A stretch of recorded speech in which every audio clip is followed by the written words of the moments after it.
न इंद्र स्वाहा स्वस्ति न पूर्ण स्वाहा नमः पार्वती पते हर हर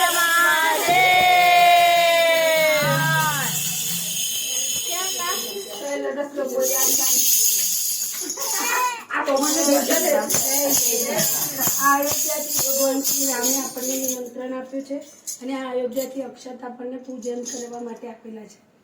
22 જાન્યુઆરીએ અયોધ્યામાં ભગવાન શ્રી રામની પ્રાણ પ્રતિષ્ઠા છે, જ્યાં આપણે અત્યારે તો નહીં જઈ શકીએ, પણ આપણા ટાવરની અંદર પણ આપણે ભગવાન શ્રી રામની શોભાયાત્રા સાંજે 4 વાગે B5 માંથી કાઢવાના છીએ। તો તમે જરૂર એમાં સહભાગી થજો પૂર્ણ પરિવાર સાથે। जय श्री राम। जय